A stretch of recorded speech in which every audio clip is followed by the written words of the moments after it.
Ziaur Rahman foundation আমরা বিগত সময় দেখেছি যে দুঃসময় যখন ফ্যাসিবাদী আমল ছিল সেই সময় থেকেই নেতাকর্মীদের পাশে দাঁড়ানো, তেমনি আজকে একটি কাজ করতে আসছেন বৃক্ষরোপণ কর্মসূচি সায়েন্স মেলার উদ্বোধন।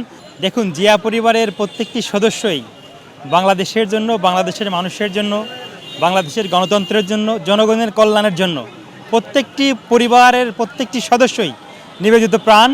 ডক্টর জুবাইদা রহমান উনি ওনার গুণে গুণান্বিত বিশিষ্ট কার্ডিওলজিস্ট এবং ঢাকা মেডিকেল কলেজের শিক্ষার্থী ছিলেন।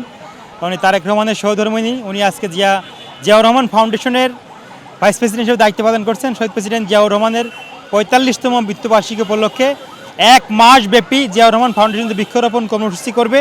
তারই শুভ উদ্বোধন হচ্ছে আজকে কার্যস্থলে বৃক্ষরোপণের মধ্য দিয়ে সায়েন্স মেলার উদ্বোধন হবে। আমরা মনে করি জিয়াউর রহমান, দেশনেত্রী বেগম খালেদা জিয়া, শহীদ প্রেসিডেন্ট জিয়াউর রহমানের সুযোগ্য পুত্র তারেক রহমান, জোবায়দা রহমান, জাইমা রহমান, এদেশের জিয়া পরিবারের প্রত্যেকটি সদস্যই বাংলাদেশের মানুষের কল্যাণের জন্য কাজ করে যাচ্ছে। জিয়াউর রহমান ফাউন্ডেশন আমরা বিগত সময় দেখেছি যে দুঃসময় যখন ফ্যাসিবাদী আমল ছিল সেই সময় থেকেই নেতাকর্মীদের পাশে দাঁড়ানো, জনকল্যাণমূলক কাজ করার সাথে সাথে জিয়াউর রহমান ফাউন্ডেশনের জন্য জোবায়দা রহমান কাজ করে গেছেন।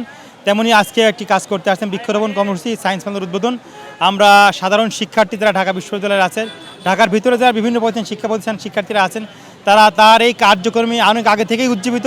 আজকে আরও নেতাকর্মী উচ্ছ্বাসিত যে তিনি ঢাকা বিশ্ববিদ্যালয় ক্যাম্পাসে এসেছেন। আমরা সবাই আনন্দিত, উচ্ছ্বাসিত এবং তার এই ভালো কাজের সাথে ছাত্রদল সবসময় আগামী দিনে তার সাথে আছে, কাজ করে যাবে, আমরা সেই প্রত্যাশা রাখছি।